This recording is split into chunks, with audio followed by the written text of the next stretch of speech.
Peace. Welcome, everyone. Welcome to Beyond Breaking Barriers. I'm your host, Piper Carter.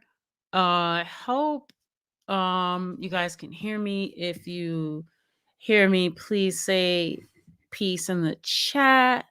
I hope everyone had a great week this week. Man, it's been like such a powerful week for myself. But before I start getting into all the chit chatter, please remember to like, share, subscribe to Black Power Media. This is going to be an amazing episode, so I'm really hoping that folks please share the link to this episode because we have a wonderful guest, Thandisizwe Chimurenga, and her book, Some of Us Are Brave. We're going to talk to her about volume 1. Great read. I really hope that y'all had a chance to purchase the book. If you have not had a chance to purchase the book, please go to the description of this video. Toot sweet, purchase your book because it's a really important read. And okay, so without any further ado, I'm gonna just go on ahead and bring you right in. So Thandisizwe Chimurenga is a dedicated activist and journalist with a strong commitment to addressing social and political issues, particularly those affecting Black women. Her journey into journalism was driven by her desire to correct the portrayal of her community in the media and to advocate for justice and change. She has a rich history of activism, ranging from electoral organizing to advocating for political prisoners and prisoners of war, fighting against violence against women, and challenging police terrorism. So I am not going to read the whole thing because I want to dedicate this time to our conversation, but I just want to remind folks that the link to purchase her book, Some of Us Are Brave, Volume 1, is in the description of this episode. So please go ahead and do so. And if you have read the book, then I hope you will join us in the chat for a wonderful, incredible conversation. So without further ado, I want to welcome you, Thandisizwe Chimurenga. How you doing there? Thank you so much for having me, sis. How you doing? Oh man, I'm so good, and I apologize for all the back and forth. I want to say peace to Zenzabel. Hey Zen. Hey Jamon. Yeah, Jamon. So this is gonna be great. Before we get started, I want to ask people, pull your book out, please. And please put in the chat if you have purchased your book, maybe put book in the chat, or I got my book. You know, You a taskmaster with it. All right. I ain't let's see who purchased it. I want to see, because lots of people were telling me that they got it, and I saw a lot of people on your social feed that you've been sharing the people that have been purchasing it. Okay, so Zenzabel said Ben bought it. Okay, boom. Zen would say that. Right. And so this is gonna be, I'm so excited. So I'm giving people a couple of minutes. So I did kind of excitedly go into people's DMs and ask them to join this conversation. So I want to wait a couple of seconds for people to, get in here.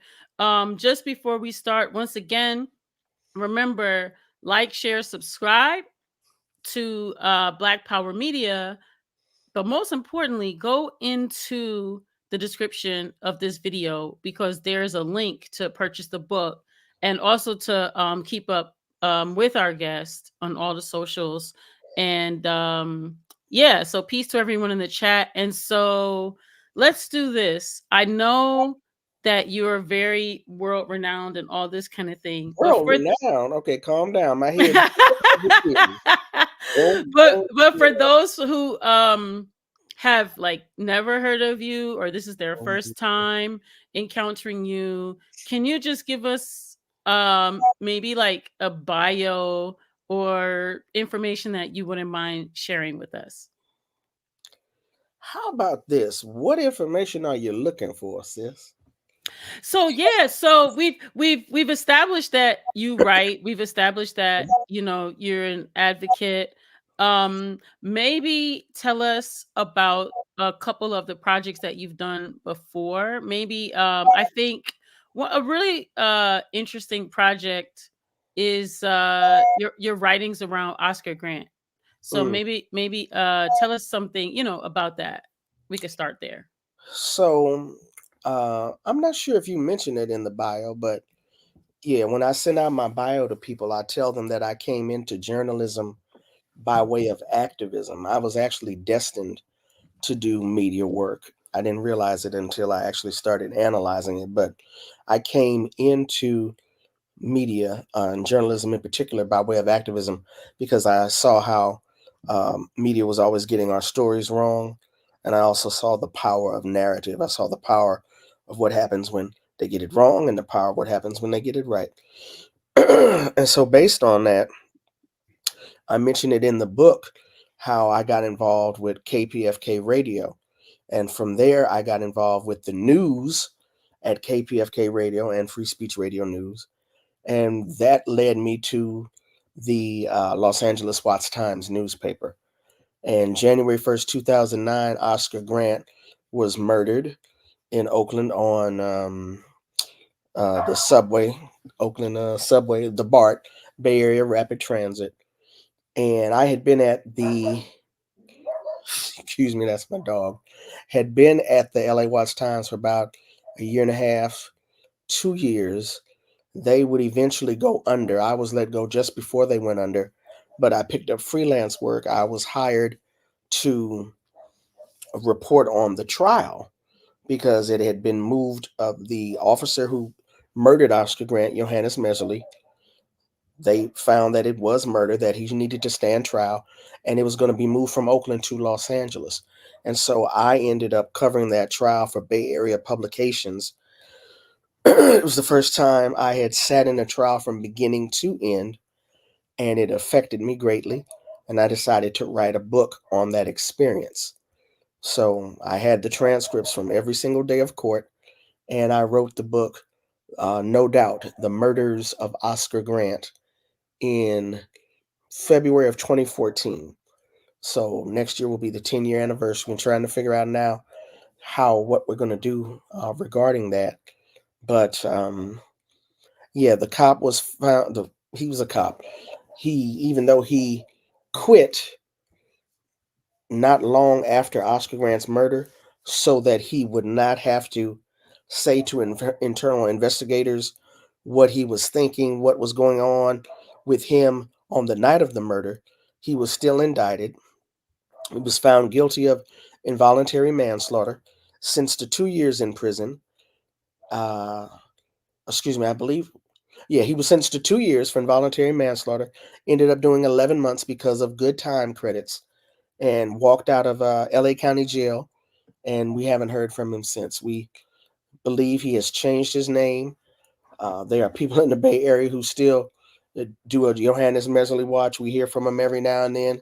Has there been a sighting? I think he appealed his case, but it was not successful. But he did change his name because that's a hot name. Folks will never forget that name, just as they will never forget Oscar Grant and how it precipitated Black Lives Matter and precipitated this current phase that we are still in of activism and organizing. So, well, first of all, um,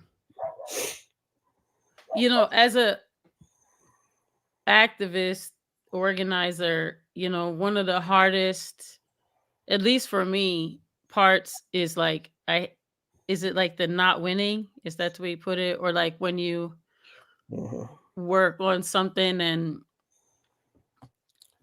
yeah. So I'm wondering, like, so with your transition from doing that into journalism, like what is that like for you as a person that, Because you're for me, I feel like you're the way that you write and the way that you bring information is very digestible.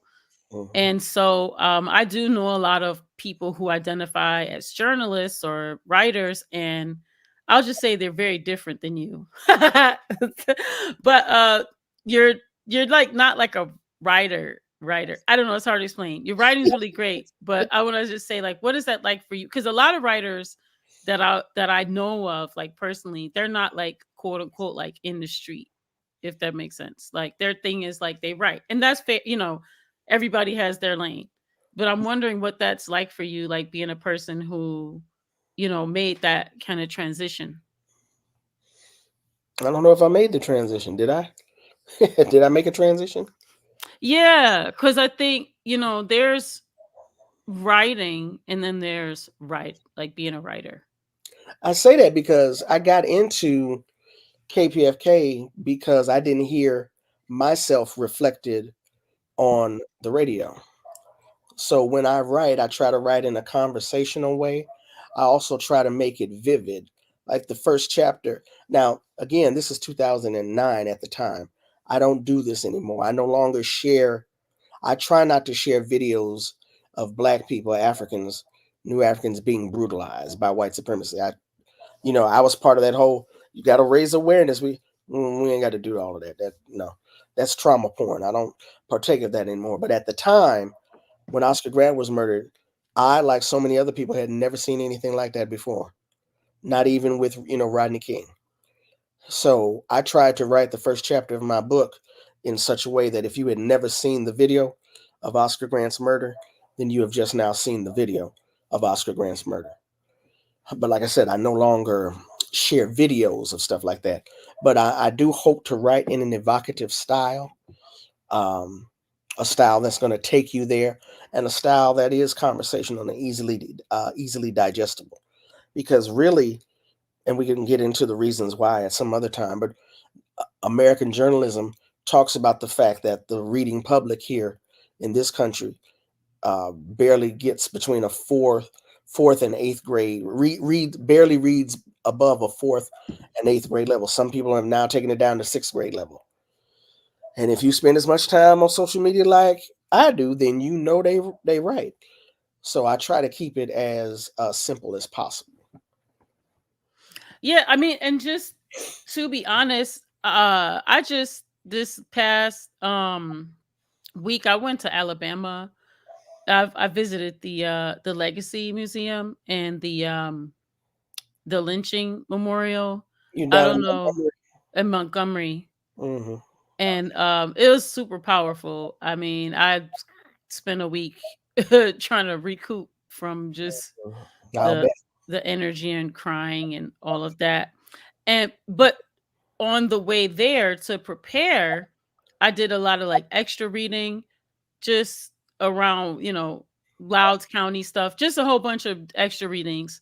Mm-hmm. And that was like a superpower, was like that being able, our Fannie Lou Hamer, our people that we love, all the people that we love, we're able to connect, because not because of their literacy level, but because of like their human literacy level, right? And I feel like you have that kind of Fannie Lou Hamer energy. I feel like a lot of her is coming through you.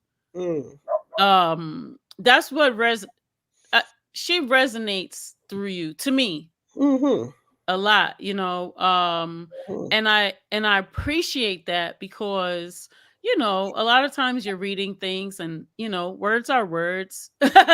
And but when you can take a person really into a space to where it ignites them to make them get excited and really want to do something, I feel like that's really powerful. And for me, I feel like that's the type of writer you are. Okay. Well, thank you.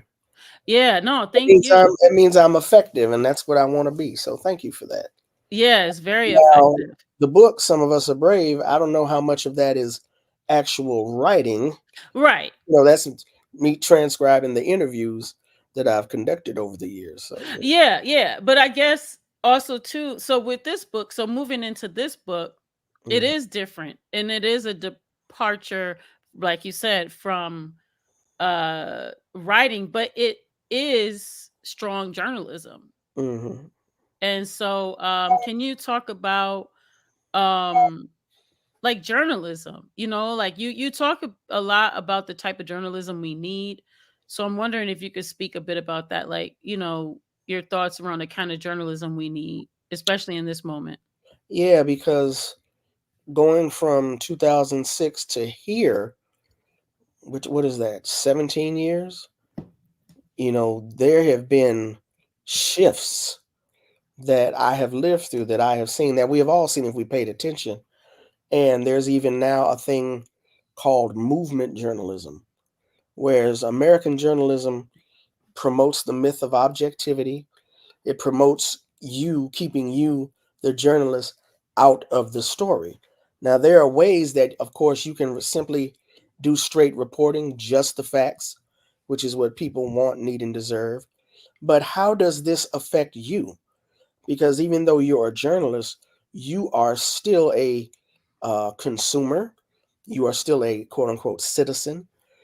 What does this mean for you and sharing your insights with the public? If a journalist's job is to provide information to people so that they can help, so that it will help them to understand their world, why is it that I cannot share my understanding of what this information means? Why is it that I cannot share what it is that I might bring in terms of understanding knowledge, context, culture, history, etc.? Why can't I throw this in the pot, or at least put it in a bowl and slide it next to the pot and say, well, if you want some dipping sauce, or if you want something else, you can go on. Here it is, right here. Why is it that we have to take ourselves out of that? And that doesn't always work for Black folks. That's why not only you need a Black press, you need people like an Ida B. Wells.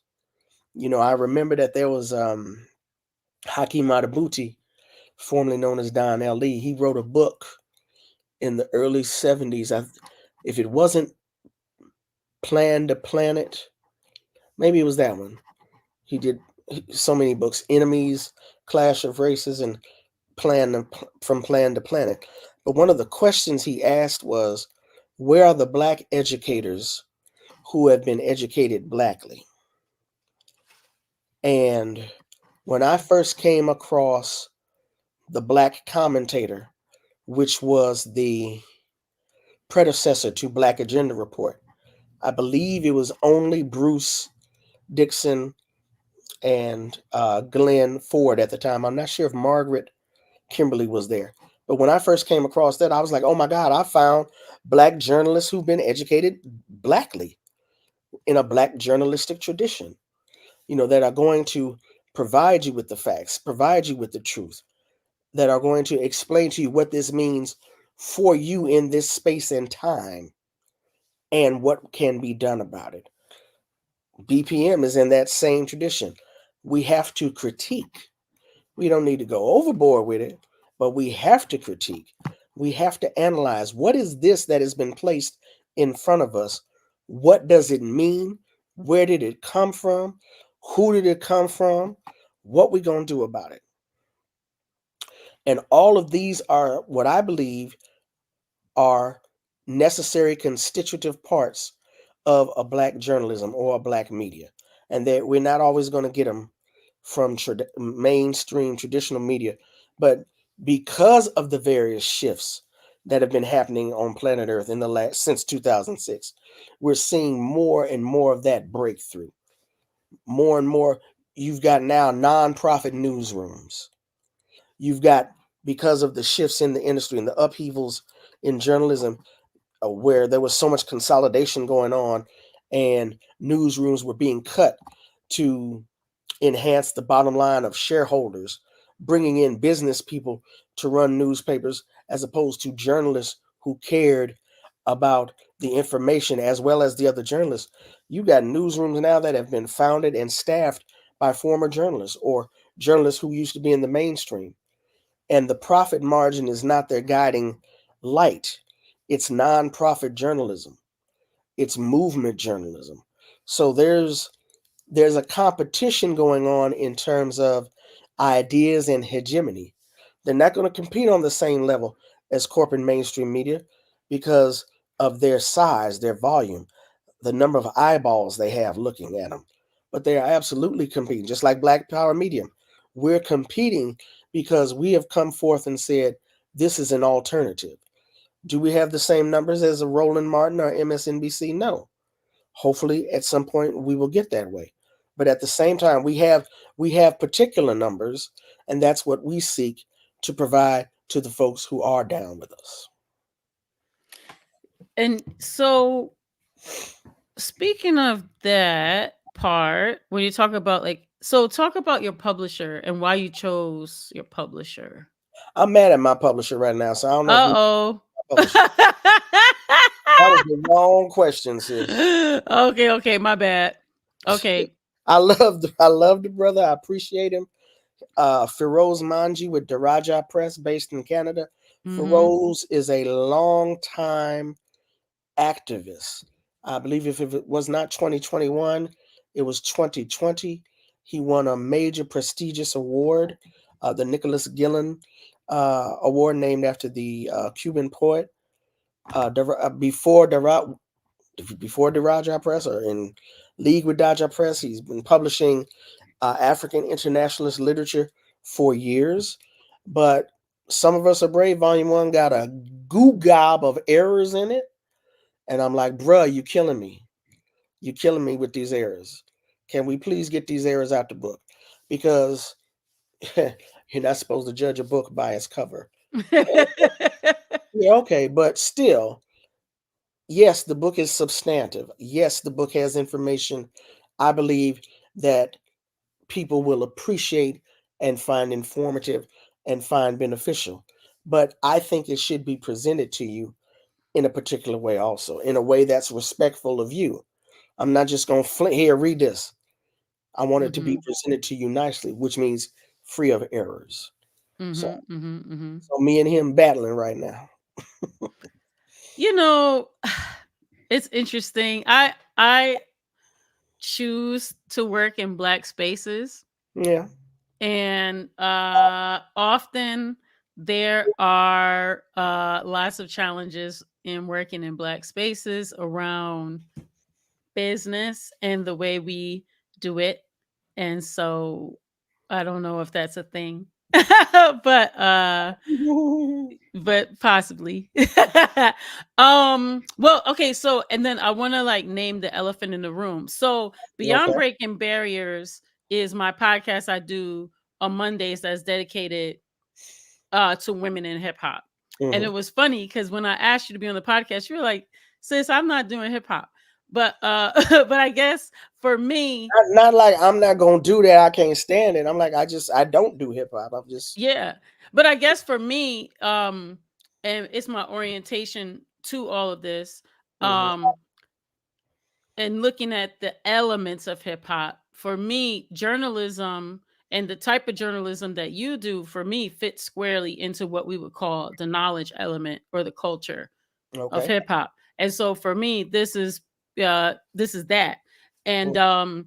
a lot of the, people that you have interviewed or spoken with are figures who I would say have been very inspirational Mhm. to hip hop culture, at least in the formation of hip hop culture, maybe not so much as it exists in the moment, but maybe so.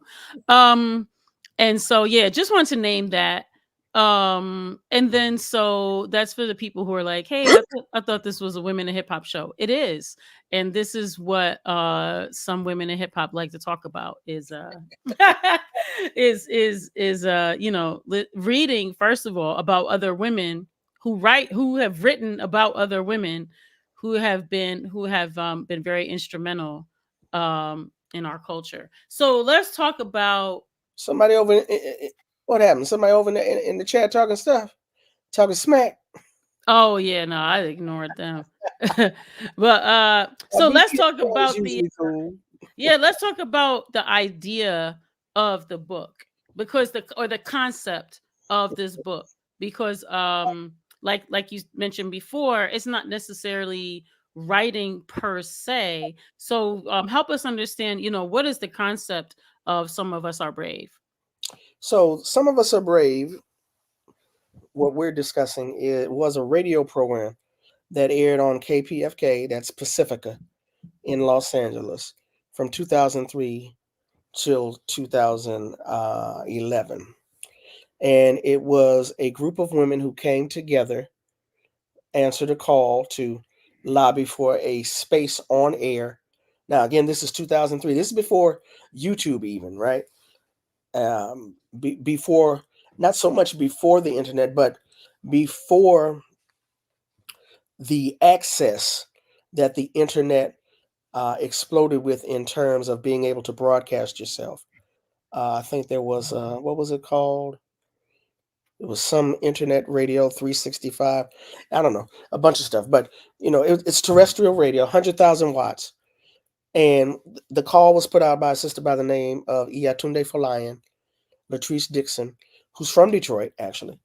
Let's go get this radio station. Let's get some time on the air on this radio station. So it was a group of women. We had never worked together before, the majority of us. So, okay, what we're going to call ourselves? I don't remember the other names that had been thrown out, but I remember I suggested, why don't we call ourselves? We can either call ourselves When and Where We Enter, based on the book by Paula Giddings. The words of Anna Julia Cooper, when and where the black woman enters, the entire race enters with us. So when and where I enter is a book of black women's history. Or I said we can call ourselves Some of Us Are Brave, after the book, but Some of Us Are Brave. Shortened title. All the blacks are men, all the women are white, but some of us are brave. Meant to be a primer for black women's studies. Akasha Gloria Hull, Patricia Bell Scott, and Barbara Smith wrote that book. And the group chose Some of Us Are Brave, and we decided that we were going to be dedicated to lifting up black women's voices, not just radical, historical black women's voices, any black woman's voice. I leaned more towards, of course, the radical and historical, but we put together this show. It started out as 1 hour a week. Eventually, after a few years, the show was cut to 30 minutes a week. But I kept all of the work that I did interviewing people. Other women in the group either did keep their stuff or didn't keep their stuff. We never really developed a centralized location. I may or may not have some of the recordings of the shows, but again, I said, I've got my stuff. And after we went off the air in 2011, that was when I began to give serious thought to, maybe I should do a book of these interviews, a transcription. Now, this is back in 2011, 2012. It's taken me from then until now to actually bring this book to realization. But because of the depth and the breadth, the diversity of voices, I felt that it was not only we knew that the radio show needed to be out here, but this is an encapsulation of what occurred on air at that time. A brother said to me, the book is not recent, but it is relevant. So these are quote unquote old interviews mixed in with one or two in the last few years, 2016, 2017. But for the most part, these are the voices of, some of them are everyday black women, some of them are accomplished black women you never heard of, and some you have heard of. Elaine Brown, Asada Shakur, Erica Huggins, Ramona Africa. And so, what I wanted to do was put these forth based upon the work I had done at Some of Us Are Brave on the radio. I went through my so once so in addition to that, the book is primarily the interviews that were broadcast. Secondarily to that, sound that I gathered. i.e., went and heard a lecture and recorded it, got permission to record it, or interviewed somebody and meant to air it on the radio, or it did not end up airing on the radio. And other points are, okay, maybe I aired it on WRFG in Atlanta when I was there for a few months, or maybe I aired it on KPFK in Berkeley, but didn't get a chance to air it on Some of Us Are Brave. So basically, it's my hand has been in pretty much all of this, and I thought these are the types of voices, but also the types of documenting of history, of experiences, of a point in time that needs to be in a centralized location, i.e., in a book that is made available to not only regular folks, but to scholars. So when they want to quote something, they can point to this book and this interview.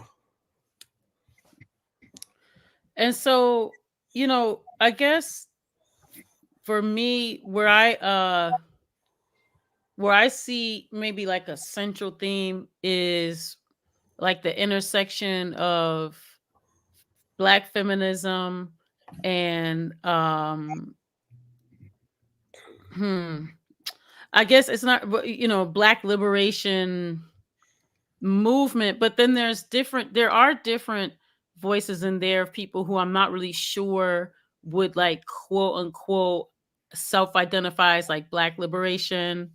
um can you speak to your choices in the voices, or your choices in, like, because you've got a volume one, and that's the one, that's this one, right?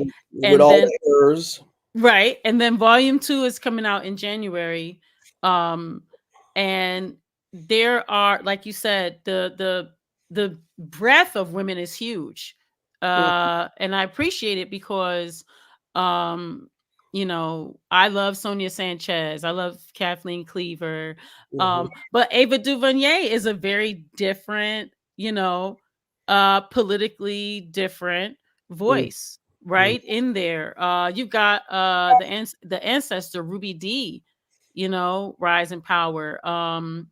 Can you speak to, like, Barbara Ransby, right, and all of her amazing work? You've got some Adrienne Marie Brown. Like, can you talk about your choices in these interviews over time, and why you chose these ones for your book? Well, as I said, I came into journalism slash media work from activism. So, as a quote unquote student of history, as a quote unquote activist, I'm familiar with particular personages. But then there's also the what's the word I'm looking for?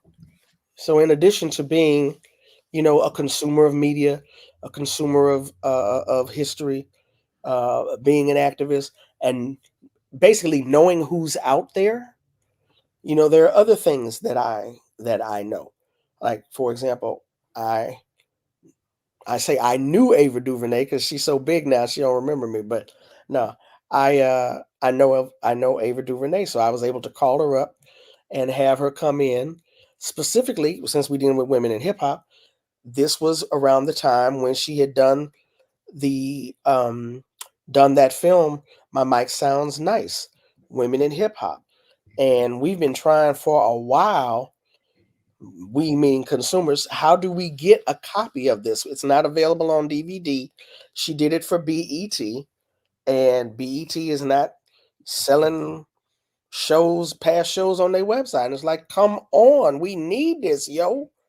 But fortunately, because it was LA, Ava had a screening at a theater in Los Angeles for peeps, and it was a really wonderful, truly wonderful experience. So, of course, Ava DuVernay needed to be on there. Adrienne Marie Brown, I've known of her work since she was part of the Ruckus Society. And when the book Octavia's Brood came out, she came to LA for a book signing. I snatched her up and put a microphone in front of her face. Kathleen Cleaver, well, the Kathleen Cleaver one was part of audio from an event held in Oakland, California, that I had permission to include in the book. I I have it somewhere in my house, a different, um, some different audio of Kathleen Cleaver. I couldn't find it in time for it to be included in the book. Hopefully, it'll be in volume 3. I don't know, but so just based upon my knowledge, talking to folks, based on what I know and what I found out, these are the types of interviews that I feel need to be in in the book. These were the interviews I conducted. So we're going to be, and when you see volume 2, you'll see Nicole Scania's talking about Black women and anxiety. You'll see Pashawn Wilson talking about Black women and fibroids. You'll see there was a march for women's lives in 2004, interestingly enough, 20 years ago in January. This is, what is this, 2000? Okay, so 2024, a year, 2 years after Roe v. Wade was rolled back. So back in 2004, there was the March for Women's Lives. Over 1 million women marched in Washington, D.C. to keep abortion safe. I was there along with other Pacifica representatives because it was carried live on air on all of Pacifica stations. I was able to get comments from sisters in the crowd, including Wanda Sykes. So that's in the book.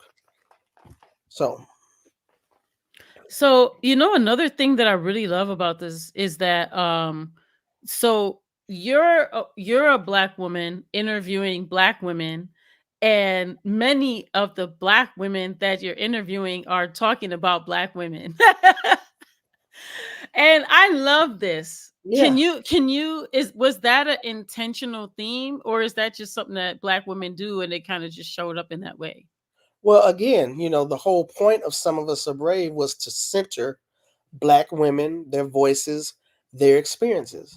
So, I lean more towards the heavily political and historical.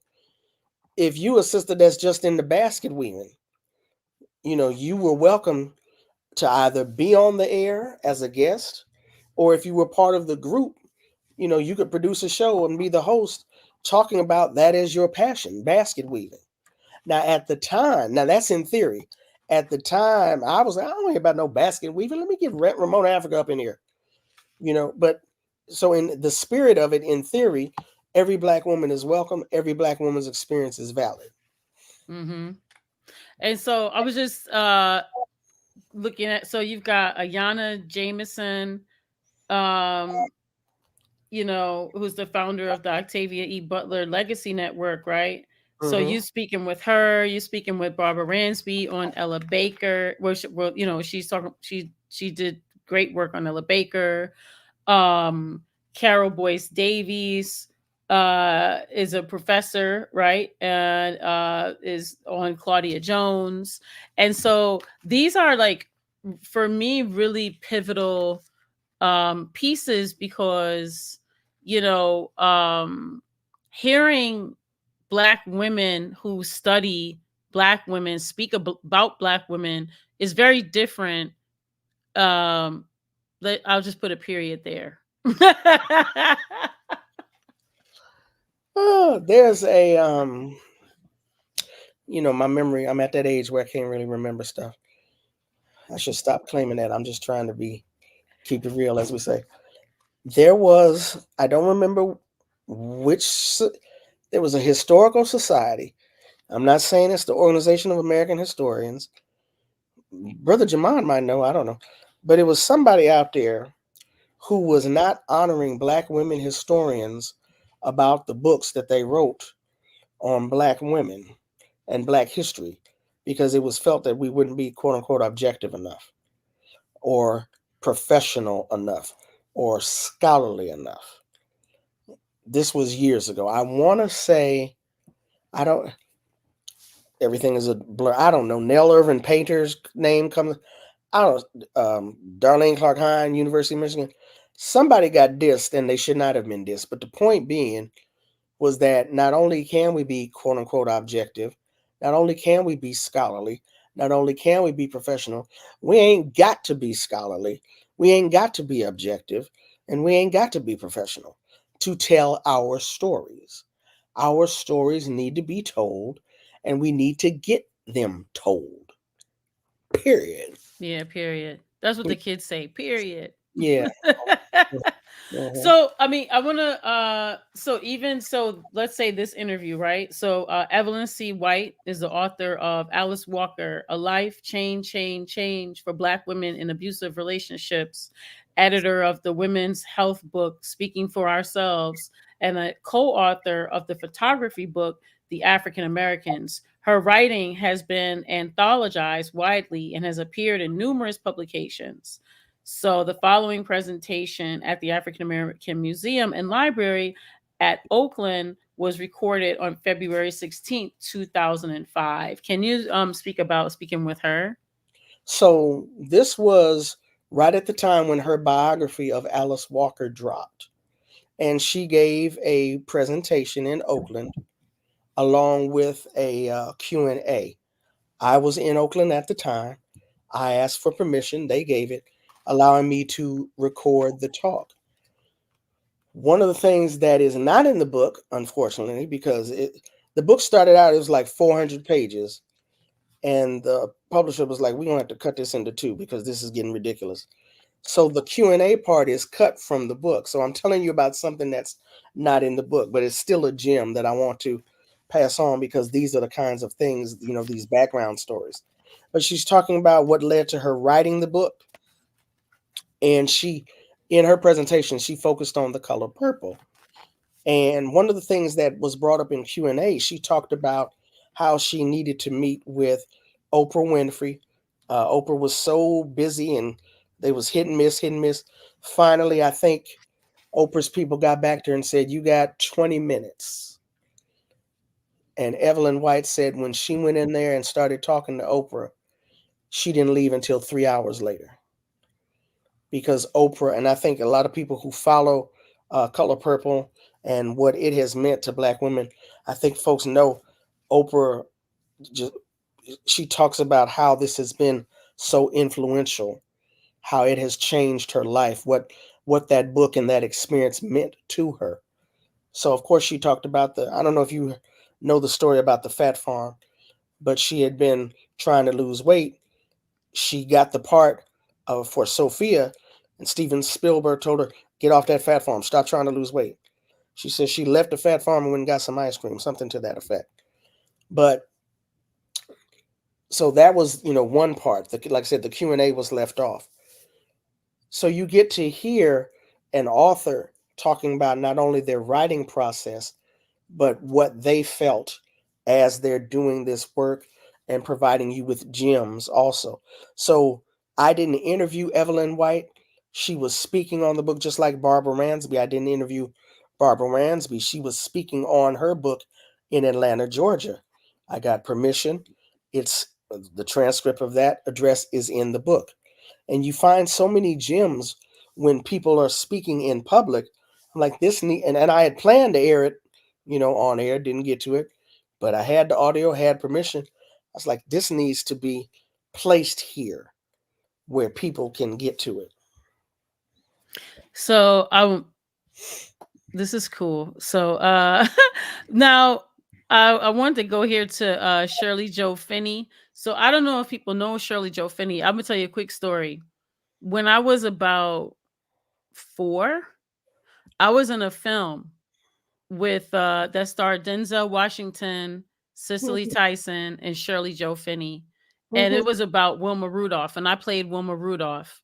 Um, At the age long of story 4? short, yeah, I was 4. Yeah, I played her as the it's the Wilma Rudolph story. It played on television, but I Mhm, played her as the little Wilma. Right, we mhm. went to Tennessee and filmed it. Very but I got to meet Shirley Joe Finney, um Denzel, Cicely Tyson played my mom. It was like a huge thing back then. But uh it's a if you ever go want to see it, I do have one line in there. I don't like swimming, Yeah. and that money I used that helped went towards my college fund because I got what is it called? Residual. Residuals. I got Yeah. that until I was what, about 21 or 25. Anyway, hootie hootie tootie. But Mhm. Shirley Joe Finney, right? So we have here Shirley Joe Finney was an actor's director who created safe spaces and environments for writers, actors, and the creative team to produce inspired storytelling. Finney, who passed away on October 10th, 2023, after a short bout with cancer, was best known for the shows Lou Grant, Hill Street Blues, and Amen, and her portrayal of Olympic gold medalist Wilma Rudolph opposite Denzel Washington in the film Wilma. Then you give her website, and this aired on April 9th, 2010. So, can you talk about that one? Yeah, Shirley. We you work at a radio station, whether you in news or just on the air. People send you stuff. They'll send you a book to review. They'll send you a CD to review. Publicists want to get their folks on the air. So we were told about a play that was coming up called Stick Fly. I believe it's regarding Stick Fly, right? Piper? Yes, yes, yes. Yeah. Um, I don't remember the name of the playwright, but this was a play that was coming up in West Hollywood, and Shirley Joe Finney was the director of the play. So sure, black woman, that come on and talk about this film, girl. The door is open. And she was a really cool, really nice woman. Um, I'm sorry the book dropped, or sorry the book did not drop before she passed. When she passed, it took me for a loop. I was like, oh my goodness. But yeah, so she was directing this play called Stick Fly, which was about a black family on Martha's Vineyard and how their whole life unraveled over this one weekend. Not necessarily the inkwell, but that's what it was about. And we just talked about that and black family life. And what was it? I think it was in the way. Oh, so again, I'm on the radio. I'm a very conversational person. I try to have people, relax. So I was introducing her, and I said that she was a playwright, and she just gave me this look like, "Who are you talking about?" And I mentioned that, don't I, Panther? Don't I, Piper? Mm-hmm. I said, "Why are you looking at me like you've never heard this before?" She said, "Because I'm not a playwright." I was like, "Oh, my bad, my bad." She's like, "Don't be lying up here on the radio now." These are the kinds of so what you see as a transcription, that's what actually went out on the air. The way that sisters get together and talk, Yeah. how it's different from when we around other folks. That's how it was at Some of Us Are Brave, and that's what went out on the air at the time.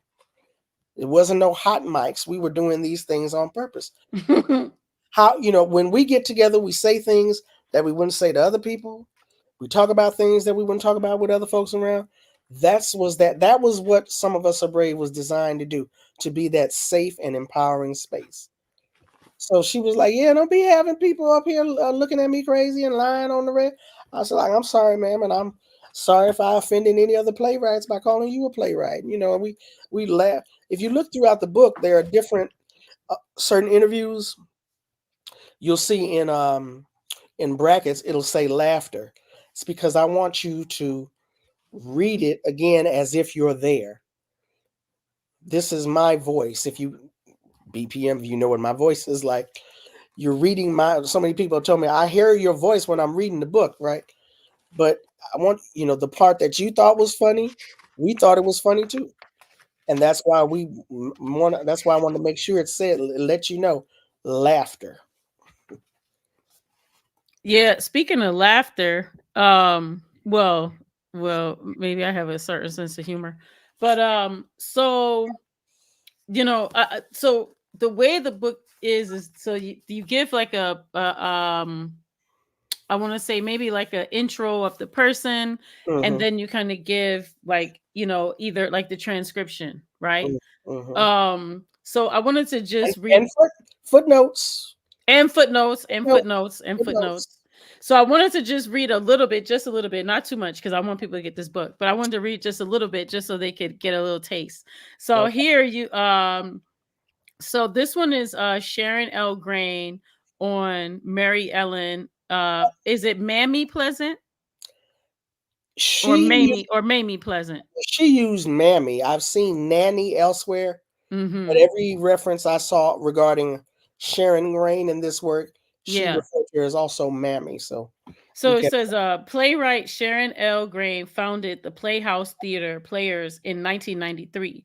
The company has put on a number of performances throughout Southern California, including My Name is Eartha, referring to Eartha Kitt, Mhm. but you may call me Miss Kitty. Dorothy and Otto, the Dorothy Dandridge Affair, a salute to Ella Fitzgerald, Sammy Davis Jr., and friends, and a tribute to Michael Jackson.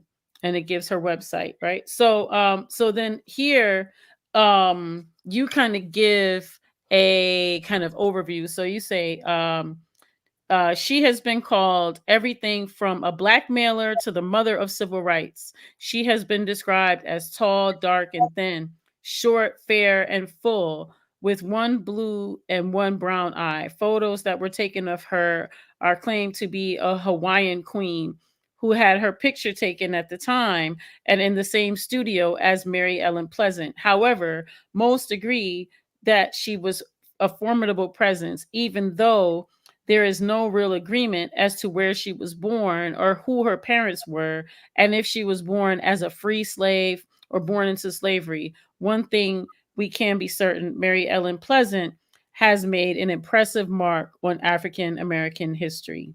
And so this is from the opening of House on the Hill, the Mammy Pleasant story that was written by Sharon L. Scott. I'm sorry, Sharon L. Grain, the founder of Playhouse Theater's Player, which unfortunately closed its doors at the end of 2009. So then it goes into, the transcript. But could you speak a bit about this one?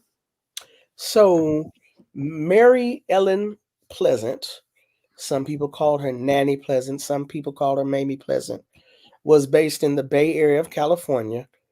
And I want to say she was a Marie Laveau type woman.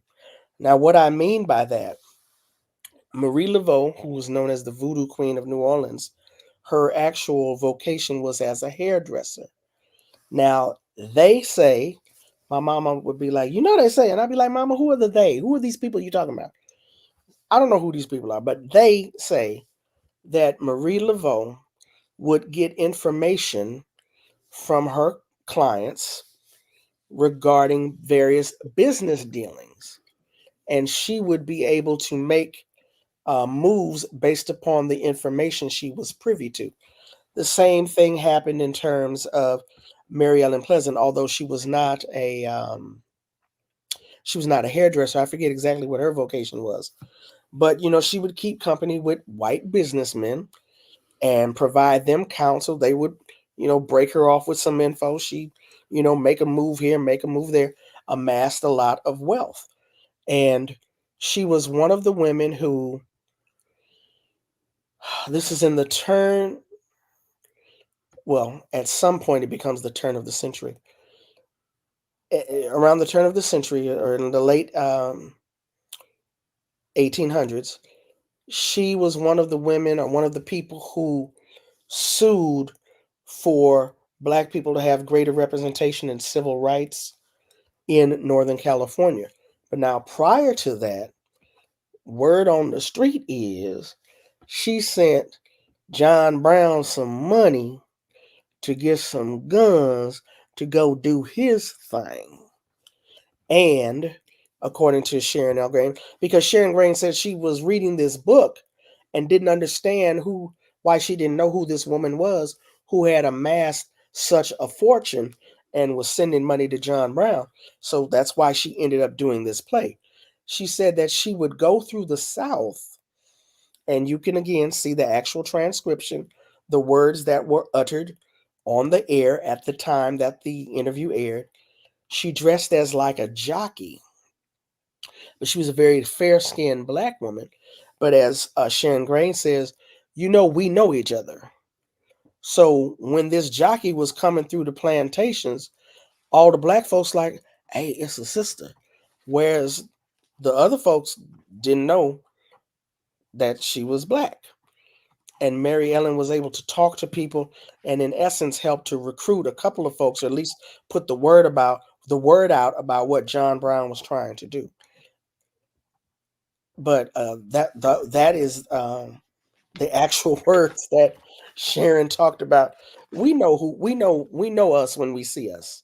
I'm paraphrasing because I don't have my copy of the book in front of me.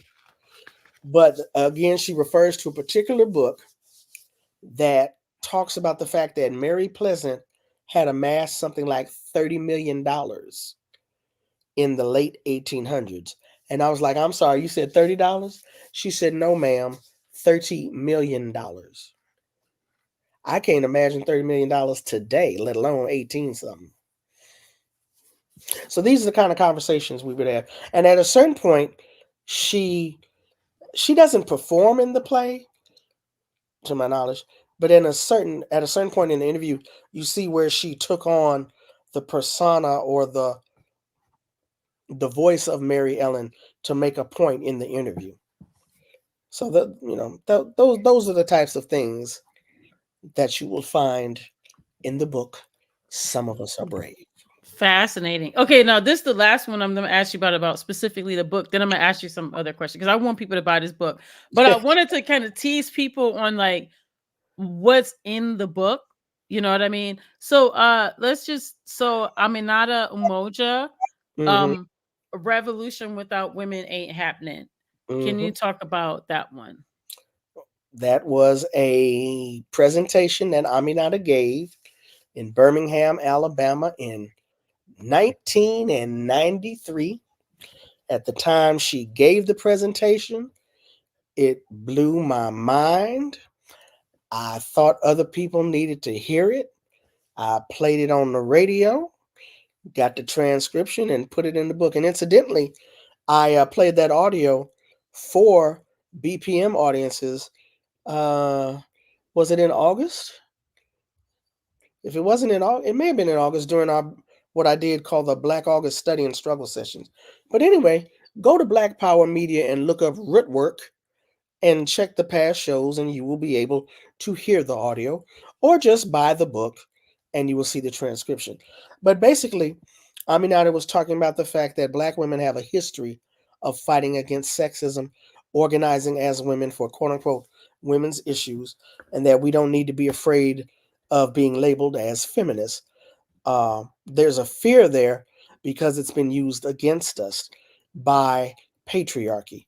Uh, One of the reasons we don't like to be called feminists as Black women is because we are well aware of mainstream feminism and how white women have acted toward us historically.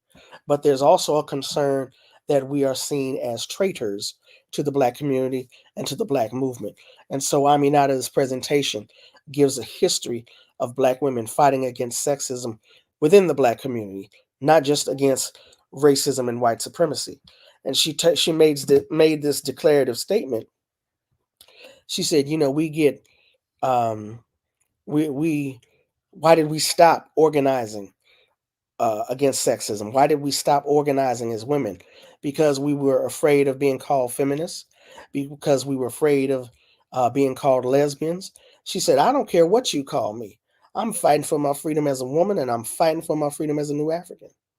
She said, she said, now, I don't know about you, but I love the Black man. But I don't love the Black man so much and myself so little that I'm going to help him get his freedom at the expense of mine. So when I heard her say that, I was like, God damn.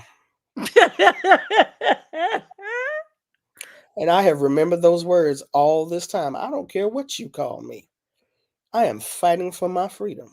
Hmm. Because, well, maybe you don't know, but I remember there was a time when you can see it on social media actually. You a feminist, huh? Meaning you're a traitor to Black people. No, I'm not a traitor to Black people. None of us are traitors to Black people. Unless maybe you got them alphabets in front of your name, with the hashtag. But that's another story for another day. For the most part, we are lovers of Black people. Some of the most fervent cheerleaders, supporters, and workers for Black liberation have that F word attached to their names. And when you really think about it, which I hadn't at the time, this is, prior, or should I say, long before that, before 1993 came around, you see so many Black women doing the work of feminism, but don't want to be called feminists because of the aversion to what white women have been doing and continue to do. And that's understandable. We understand. I feel you. That was my aversion at first, but in 2023, I don't care what you call me. My work speaks for itself. And this is an aspect of my work that I can show people. This is what I've been doing. What you've been doing, other than typing on Twitter in your mama's basement. What you got to show for you, for what you believe in. This is what I got to show. No, I love it. I mean, and I had that very conversation a few times, just talking about my personal evolution as well, Hmm. um, over time, uh, and have come to the same realization. So yeah, Yeah. it's a whole thing. It's a whole, it's a whole thing. I Hmm. do want to shout out some more people in the chat. One of my coworkers, Gervais Palmer, she's a young activist with Detroit Action out there in the streets. So I just want to shout her out because she joined us, and just want to send her some encouragement because she is a mother of three and out here doing the thing, and just want to give you some love. So Shout out, shout out. I Now want to I want could to ask you. you Oh, could go go ahead. you could go into volume 2 if you want.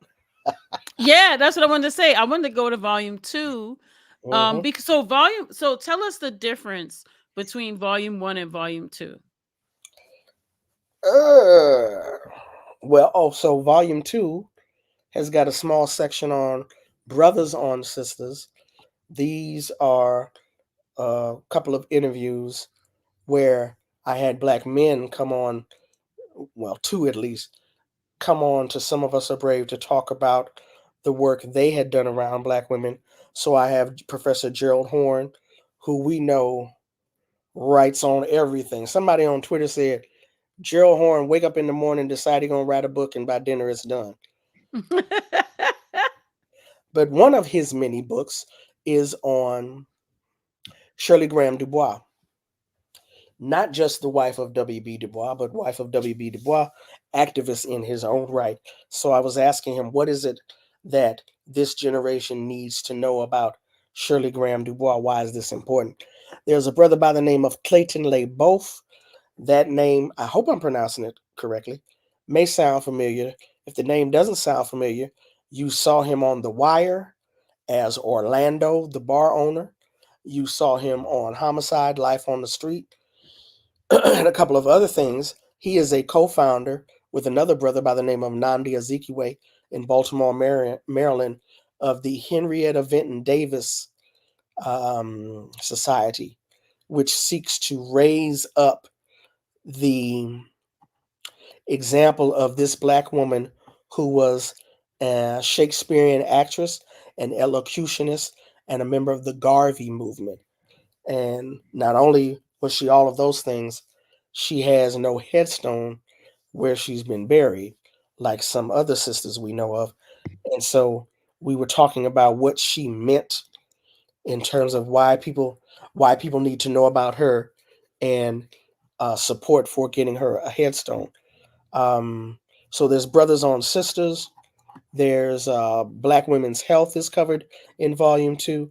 I've also got 2 presentations for. So here's my thing. Like, I have a sister, an actual sister. Her name is Jennifer. She's passed on now, but that was my actual sister. And then we have sisters. Like you, my sister. Zenzabel's my sister. I don't call everybody sister, if you know what I mean. You have to be of a particular melanated persuasion to be a sister. So we have a section called Sisters in Struggle, which was audio that I captured at a book launch in Oakland. One of the women is Laura Whitehorn. She is a white anti imperialist, former political prisoner, one of a group of political prisoners, white political prisoners who were released just before President Clinton got up out of there. Uh, Political prisoner in support, a political prisoner because of her work in support of Black liberation, like working with Mutulu Shakur, helping to free Assata, etc. And another one is from a sister by the name of Stormy Ogden, who is a Native American woman who talks about the plight of Native American women in California prisons. And we have some interviews or audio from people like Asada Shakur, Erica Huggins, Ramona Africa, Elaine Brown, etc. Standing on no, Black lives have always mattered. I think that's the chapter where those sisters are in.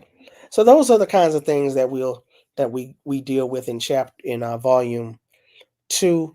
Volume 1 is standing on what is this? Piper, help me out. Uh, art for our sake, use Mm-hmm. on policy.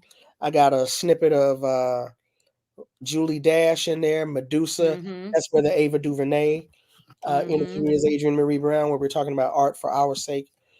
We talk about what is the first one? Is it Where the shoulders we stand on, the or shoulders on which we on stand? which we stand? Yeah. Art That's for our sake. We're just talking about like all the different folks who interweave Sonia art. Sanchez, Yeah. Ruby D. Mm-hmm. Now, what was I going to say? The shoulders on which we stand. Oh, so you got to buy the book to understand. Mm-hmm. Have an interview under the section. Now, this is volume 1. Under the section of the shoulders on which we stand, I have an interview with a Baba Lowell of Ifa and there's got to be a better way to describe her. A white woman anthropologist, Judy uh, Judy Rosenthal. I want to say she was either at Michigan State or University of Michigan. I believe she's retired now. I think she's an initiative of voodoo. She did not describe herself as that, but this was also a show around the time of Roe v. Wade anniversary. So I decided to ask them, what does African tradition say about abortion? And that's the discussion that's in the book. Mm-hmm. So these are the kinds of things, you know, these are the kinds of things you get. This is the kind of information. It's not recent, but it's very relevant. I mean, and it's recent in the sense that it comes all the way up to it. What is it, like 2018, 2017? Some of the Sorry, say again. it's recent in the sense that some of the later interviews are like what 2017, 2018. But that's still 6, 7 years ago. Yeah, but it's still our era. It's still Mhm. in our era, if you will. Right, right. Um, yeah. So before we go, I wanted to ask you a hip hop question. Yes, because I'm about to fail. Well, no, no. So it's something we talked about before Hmm. about the whole West Coast, East Coast beef, you know? And like, well, number one, I want to know is this something that is going to take black women to heal?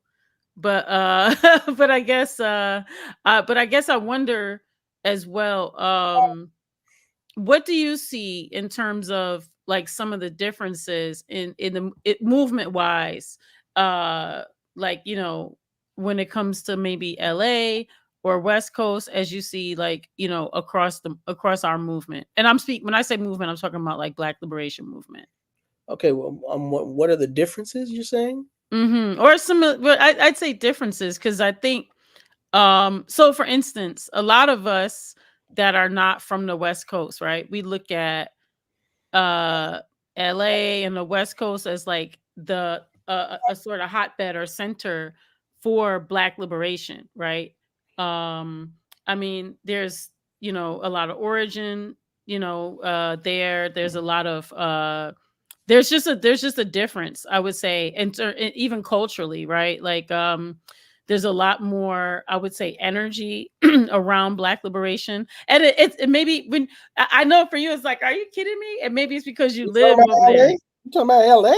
Oh yeah, and LA and Oakland. Oh yeah. Yeah, Oakland, definitely. Oakland. I lived in Oakland. How long did I live in Oakland? I lived in Oakland. I forget how many months. Basically, I was in the Bay Area for 1 year. And I was in Oakland, maybe 6 months. I was in San Francisco 6 months. You be feeling like the revolution gonna be at 3 o'clock when you live up in Oakland. It's 3 o'clock today, not tomorrow. Today. Yeah. Of course, it don't come, but you still feel like okay, it'll be here tomorrow. Then at 3, it wasn't here at 3. It's 3:30. Tomorrow at 3 is going. It's down. It ain't came yet, but that's how you feel up in Oakland. Mhm. Mhm. LA, in LA, I have no idea when the revolution. I want to know. I want to know, is it coming? I hope it's coming. I hope it is. God, Maybe I'm talking about Black LA, and I guess for I me, am too. yeah, I feel like Black LA is different because, like, with a lot of time when people talk about LA that are not like, let's say, like, folks over here, we're saying like East Coast, Mhm. LA for folks is Hollywood, right? Yeah, Like yeah. movie stars, but I'm kind of talking more about community LA, like Mhm. Watts, well, all of our family members, like where all our Well, people are. so much has been happening in terms of gentrification and attempting to hold on to spaces and places and not be murdered by the police and not be made homeless and pushed out. So we fighting out here. We fighting to stay alive, fighting to keep what we have and to literally stay alive. LAPD, they're very courteous to me, but I know they murder my people. I know they do. They're still one of the top ones for murdering black people, unarmed people. One of the top departments. Still, it's what they do. Hmm. Mm, And a lot of your work, we talked in the beginning, but a lot of your work has centered on, you know, those stories or talking about that particular issue. mm. It have you done work or would you do work that centered black women and interacting with police, prisons, abolition? A sister friend of mine was just trying to give me an assignment the other day about mapping the murders of black women by police. And I was like, stop trying to give me other work. And I call it the Ida B. Wells question. She asked me the Ida B. Wells question. Well, if you don't do it, who's going to do it? I was like, I don't know. I call it the Ida B. Wells question because Ida B. Wells had, by this point, become a mother, had 4 children. And she was at dinner one night, and her husband, Ferdinand, who was always very supportive of her work, was talking about what had happened in Springfield, Illinois. And he's like, well, there's just no other way. You just going to have to go. You just going to have to go down there and talk to the governor. And Ida B. Wells was like, I told you I'm not doing that. I'm tired. I'm going to take the baby upstairs and go to bed. So she goes upstairs, puts the baby to bed, and then another child comes and wakes her up after about an hour and said, what's going on? Daddy says you got to get ready. You got to get ready to go to Springfield in the morning. Ida B. Wells was like, because Ferdinand had said, if you don't do it, who's going to do it? So in the morning, Ferdinand, their 4 children, walked Ida B. Wells to the rail station, and she got on the train to go to Springfield, Illinois. Now, if it wasn't 2020, it probably wasn't 2020, it was 2021. I did a show called Say Her Name for the National Radio Project. If you go to my link tree on Instagram, it's probably listed there because I wasn't thinking about it at the moment. But I did do a radio, maybe 30-minute piece looking at Say Her Name and the police killings of black women and why is it that it seems that there's not enough outcry when black women are killed by the police as opposed to when black men are killed by the police. So this is something that's on my radar. I'm not quite sure how I'm going to approach it yet, but it is there.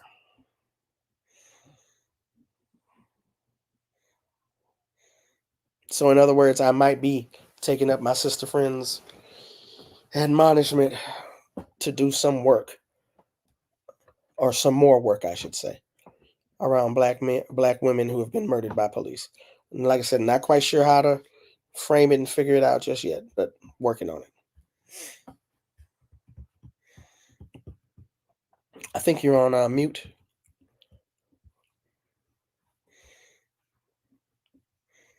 Can't hear you. Uh-oh. Can you Oh, hear there. me now? Yes, I can. Okay. All right. So maybe you need some help with that. Maybe we gotta give you some help to help you with that.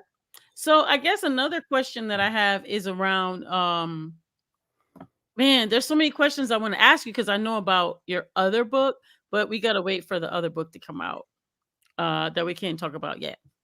But I guess I'm just Yeah.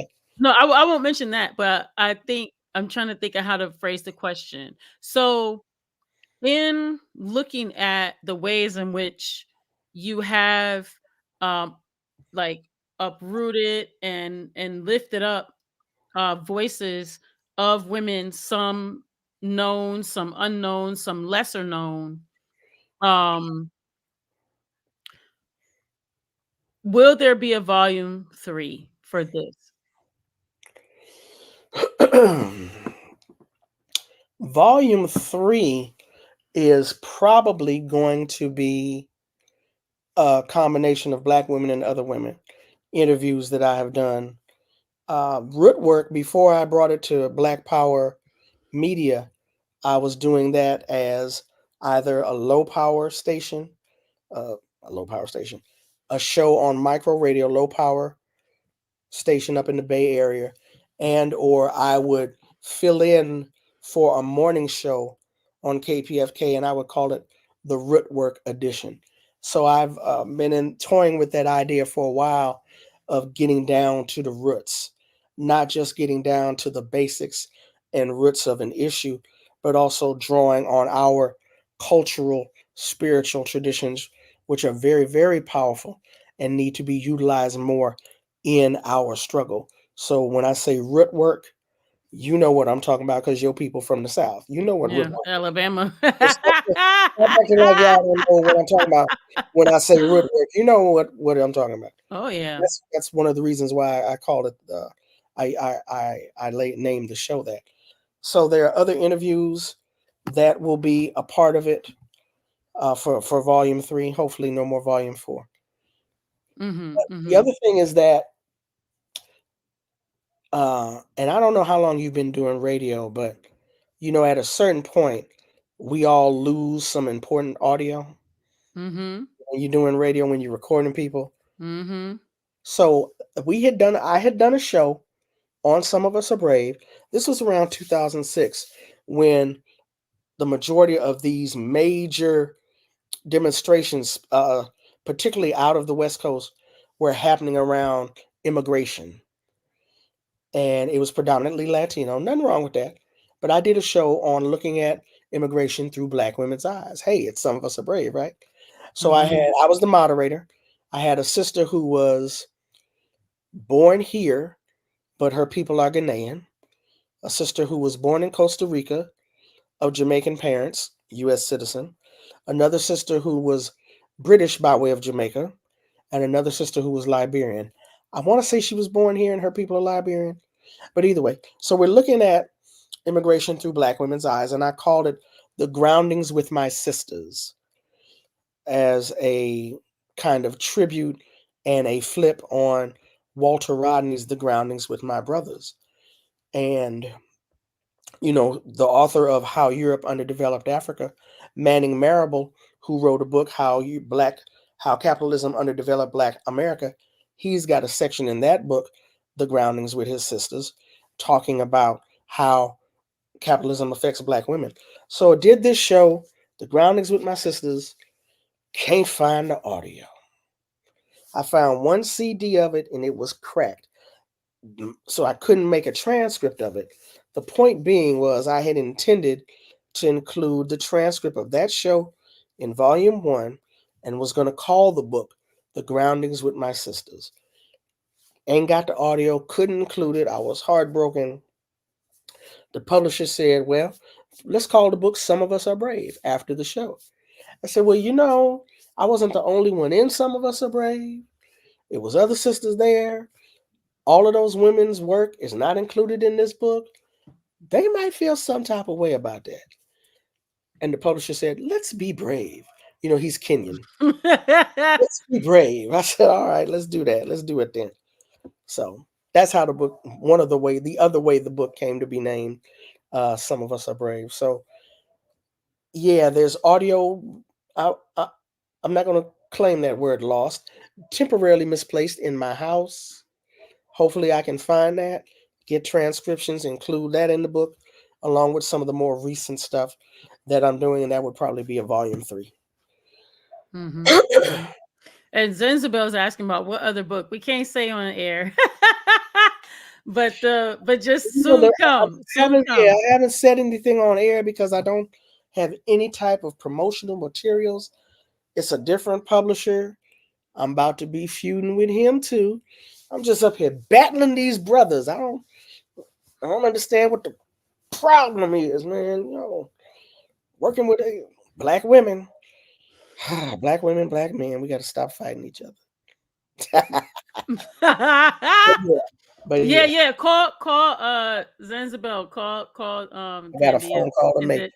No, Yeah. you don't. Anyway.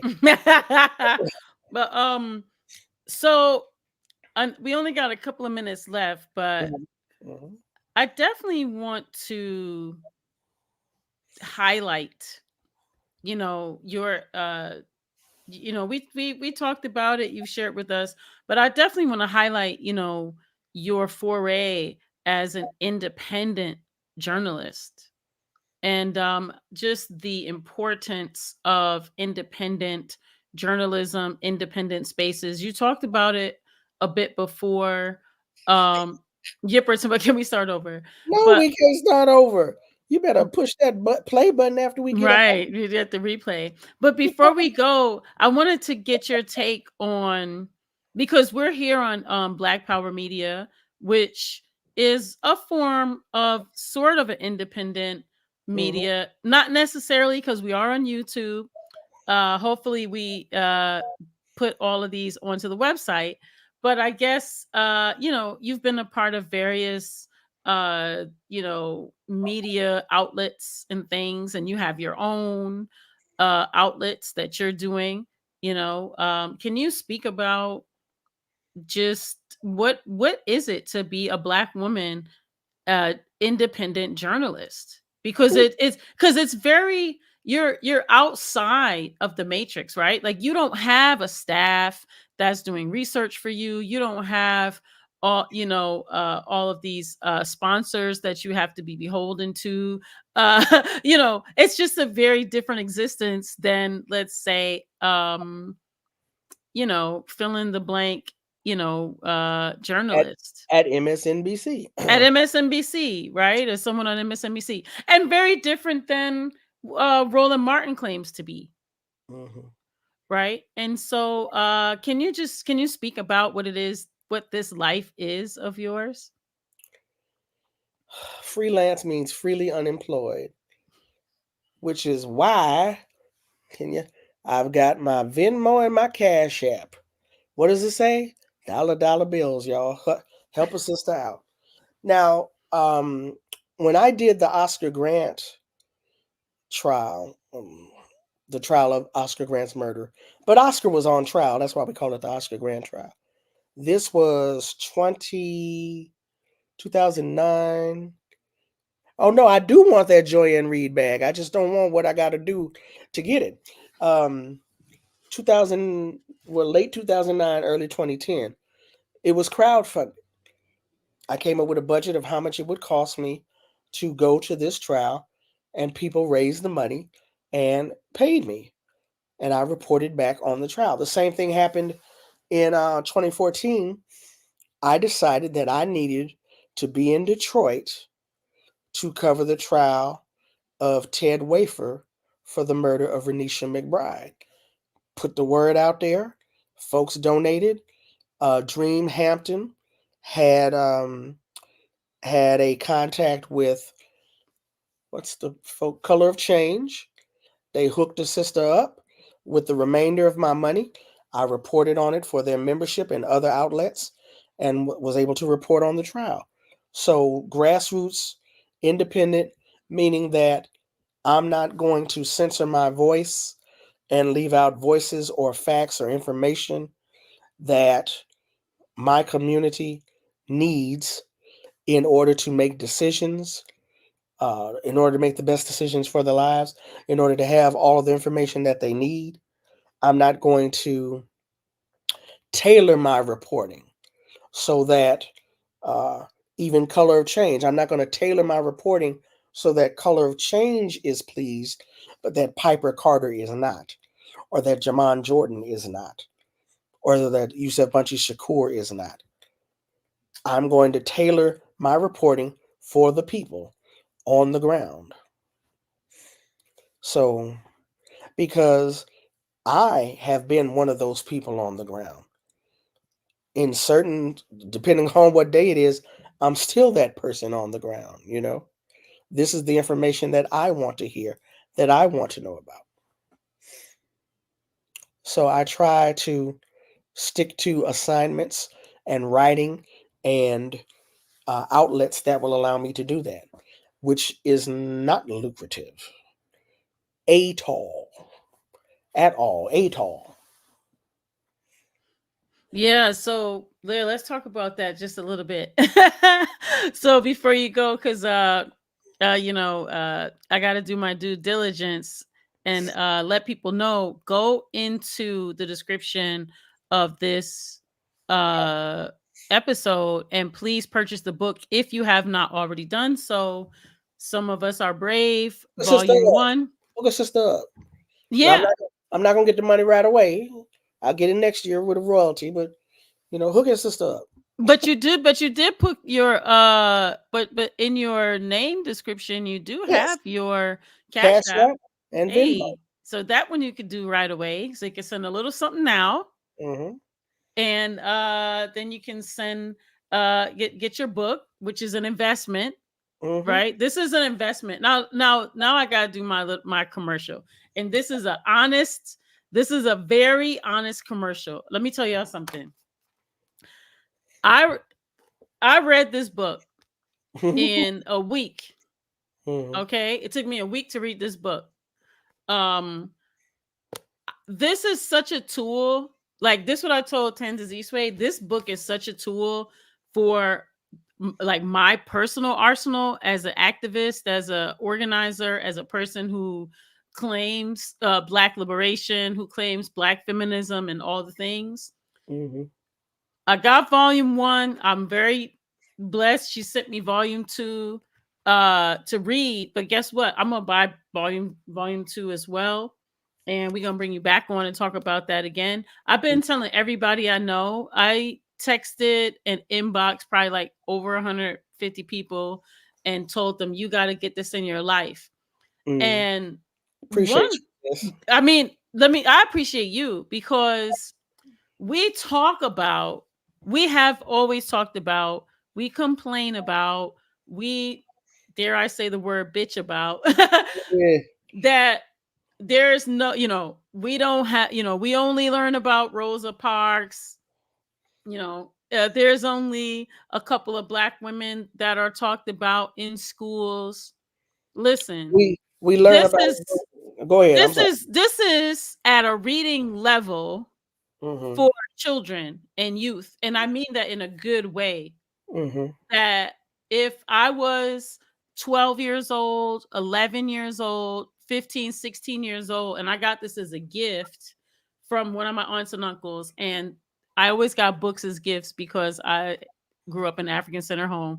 But Mm-hmm. if I got this as a gift, I could read this book. I could understand this book. I could discuss this book. I could remember what I've read from this book. I could connect with the people that I'm reading about in this book. This book is such a tool for that reason. We talk about what we don't have all the time, and this is like vitamins and nutrients for our diet. You know what I'm saying? Like, and I'm just being like super honest. Thank you, sis. You Yeah. have been so supportive. I really appreciate you. And footnotes. You can And refer back to footnotes. it. You can go to the footnotes and do your own research, Mm-hmm. right? Because you give references. But, I mean, but for the young people, for the mhm. young folks that get that book, a lot of the historical personages that we know just because they stay up here, they live up here. The young folks might not know who they are, but Yeah. the footnotes are there for who they are. I mean, first of all, if I was, I mean, whatever age, but if I was like a 12-year-old kid and I Mm, went to here and I'm seeing who's interviewing, Claudia Jordan, I'm going to look up Claudia Jordan, and then I'm going to look up like everyone that's here, right? mhm. So Hold on, Joshua Ingram. It ain't that kind of party. It ain't. Well, I don't think it's on the level of your work, but okay, okay. Don't get too happy, but Well, I mean, this is a great resource. I feel like, when we talk about like where's all the black women and what we did in history, like you said, having it consolidated, having it in a place where it's a reference, it's like a reference tool, mhm, that we could go to. It's a quick reference tool mhm, where we could do more extensive, investigation later. But I mhm, think, I like the way you put that, like having it consolidated. mhm, I've shared this with a lot of my young people, mhm, and they really like it because, like, again, it's digestible, you know, and I mean, when we're talking about references, you know, black people, black women have done so much in this world, mhm. and the majority of it has not been documented. That's right. So much has not been documented, and this is an attempt to document. Mhm. This was my attempt to document something that took place from 2003 to 2011, predominantly on the airways of Los Angeles, California. This happened. These women were interviewed. These are their words that went out over the air. And like the publisher says, I think on the inside of the book, radio is ephemeral. It's fleeting. Mhm. It's there 1 second and then it's gone. No, these Mm. voices have been captured. This is what Patrice Cullors said in 2016. Mhm. This is what Janaya Khan, her spouse, said about Canada in 2016. This is what Elaine Brown said. This is what Sheila Jackson Lee. This is what Cynthia McKinney said. This is what Adrian Marie Brown. This is what Yuzan Palsy. This is what Ava DuVernay. This is what all of these people said.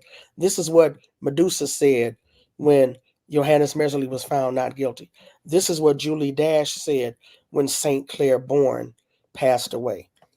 It's been captured. Mhm. Use it to your benefit or not. You ain't got to use it, but somebody's gonna find it useful.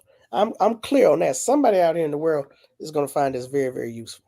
I think also too, like anybody that's doing homeschooling, Hmm. um get the volume 1, 2, and 3.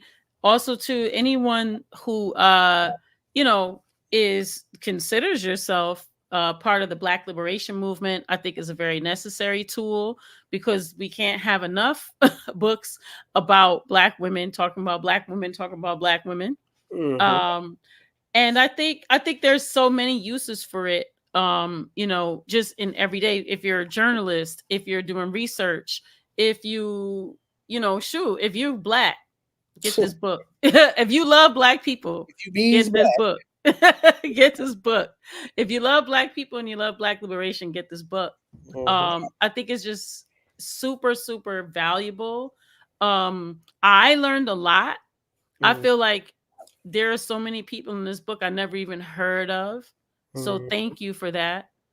Um, so yeah, I don't know. And so before we go, I do want to tell people once more time, go to the description, get the book because the link to get the book is there. Follow Tandy on all of her networks, but more importantly, do y'all see her description there on her name where it says that $ ROOTWRKR?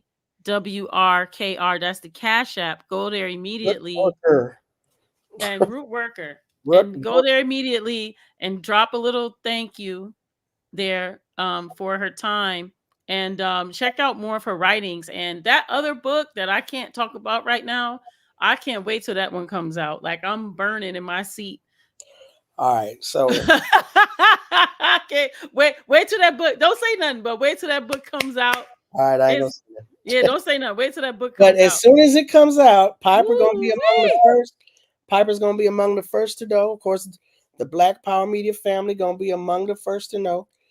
Joshua Ingram, you gonna be among the first to know.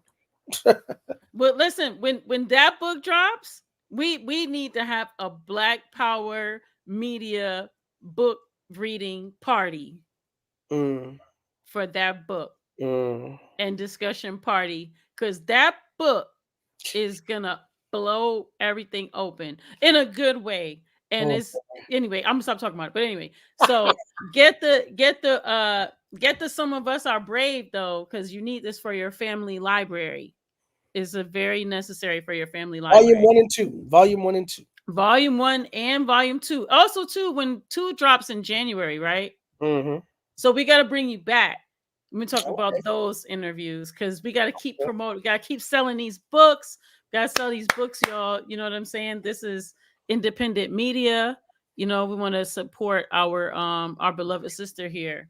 And Um, thank you for your love and support. Appreciate you. yeah. So, is there anything that you wanted to say before we leave here? Other than thank you so much, I appreciate you, Piper, for bringing me on. I appreciate the folks I do recognize in the chat and the folks that I don't recognize in the chat. Appreciate y'all for being here. I love the way it adds to the Black Power Media experience. Shout out to the brothers, Kalanji, Jared, Ear Doctor, and Kamal for having the vision and putting it together and for inviting me to be along uh, for this ride. Appreciate it. Oh, and also too, when is your show on Black Power Media? It allegedly is on Thursdays. I'm alleging. I was in school this semester doing some other things. School is finally over. So I may or may not, I'm not sure I'll have a show this particular Thursday. Hopefully next week. But basically, sign it, subscribe to Black Power Media. Subscribe to Black Power Media. Subscribe to Black Power Media, and you will know when I'm going to have a show. Okay, there you go. Right, and it's the Root Work show, right? Root work. Mm-hmm. My mother's from Arkansas. She pronounces it root work. Well, yeah. My family's You can from call it root. Alabama. You can call it root work if you want. No, yeah, you're right. I'm from Detroit, so I say root work, but my grandma knows from Alabama. They say root work too. Roots. The Working, roots. Get working the them roots. roots. That's what's up. Roots. That's what it is. Right? Root work, yo. Yo, is that Cash App correct? Uh, well, Joshua. Oh, okay. So is no R at the end, is what you're saying, Joshua. I don't know. Root shows up. Rootwork shows up, but Rootwork. Oh Lord, try my name then. Thandisizwe Chimurenga. Oh, wait, before we go, you said it on every platform, but I got to get you to say it here before you go. The meaning of your name. Okay, so if, Lord have mercy, leaving money on the table. I hate that. Oh, I'm sorry. What'd you say? I said before we go, you said it on every platform, but do the meaning of your name before we go. Okay, so Thandisizwe is she who loves her people, Zulu from South Africa, Azania. And Chimurenga is from the Shona people of Zimbabwe. I was told it can mean national liberation, free the land, or my favorite, uprising, uprising against white rule. Mm. That's usually the one I tell people. Okay, yeah. All of those are on the money. So yeah, so well, thank you so much for being with us today, sharing your time and this wonderful book that you've given us. Some of us are brave that we're all going to purchase and continue to read.